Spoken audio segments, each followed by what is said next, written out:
Hi everyone, today's video is going to be on the topic of pranayama, and for all those who have turned towards yoga and breathing exercises to get better results in their health, or the journey towards becoming consciously more aware. If you are one of the people who have been practicing pranayama, then this video is going to give you a deep insight and a very subtle approach towards how to do it correctly. Patanjali Maharishi has given clear steps towards the path of yoga, and if anybody who followed these steps in a systematic method, he believes that you should be able to attain the perfect state of samadhi. Now, the steps are yama, niyama, asana, pranayama, pratyahara, dharana, dhyan, samadhi. Fourth step is pranayama, and there is a very strong reason. If you try to understand his teachings, there is a reason why he's placed the fourth step as pranayama, and asana is before that. And to understand the real approach for pranayama, you have to get into the subtlest meaning of asana, why he has chosen asana as a practice that can get you uh, to realize the higher consciousness. And in asana, he believes that asana should be very stable and stiram, and it should be perfectly, balanced. So the reason why we practice asana is so that we are able to get stability in our bodies. These days, everybody looks on the videos on YouTube and they start practicing kapalbhati, they start practicing anuloma, viloma, and various other pranayamas like bhastrika, agnisar, and they will watch a video of any teacher and they'll start doing kapalbhati for like 15 minutes and they want to get the fast results. And let me tell you that this is completely misuse, and it to a point this is called abusing a practice. If pranayama is able to help you, and if you performed it the way most of the people have been performing, this will lead to more health issues. uh, Coming back to the point, fourth why fourth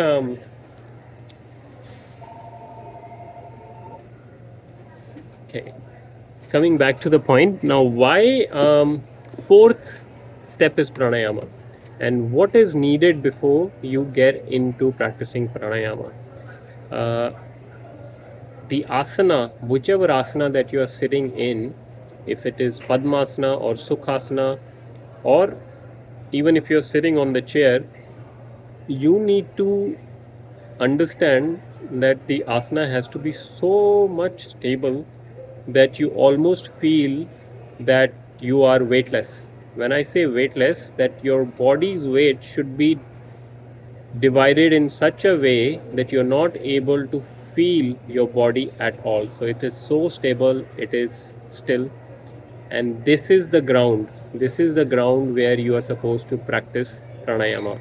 So all those practices where people have been like doing anuloma viloma, where they've been moving their shoulders, they are putting so much pressure on their lungs, this is just abusing the pranayama. They are just huffing and puffing, they're just basically just breathing in, breathing out air.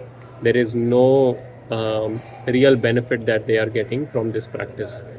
So if you are one of the people who wants to perform pranayama in the correct way, how our rishis have made it, then you need to first understand how stable you are in your posture. Are you erect? Are you comfortable? Are you effortlessly sitting?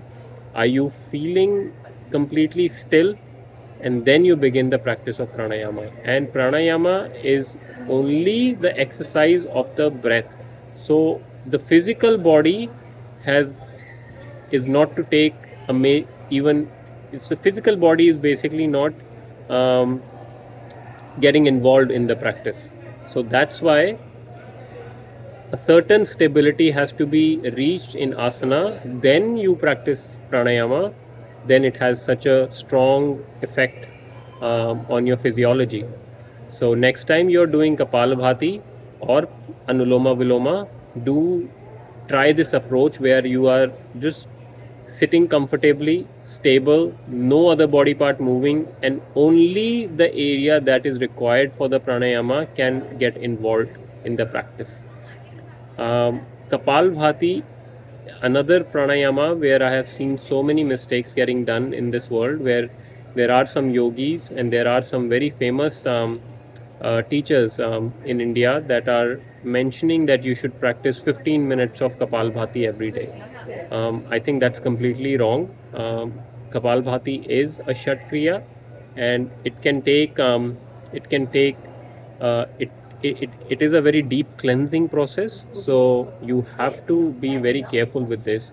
So start by doing 20 rounds and do it for 3 times in the first week, and then build it up slowly. So 20, and then 30, and then 40, and then 50, and then eventually after 2 to 3 months you get to 180 kapalbhatis and do 3 rounds each. So do it slowly, and again focusing back to the deep meaning that I had for the practice of pranayama. You have to be very still. You have to be understanding the subtlest part of our body, which is our not our of our body, of our being. The prana is getting involved. So stillness and the stability of the body is very important when you are approaching this practice of pranayama. Hope you like this video. Thank you.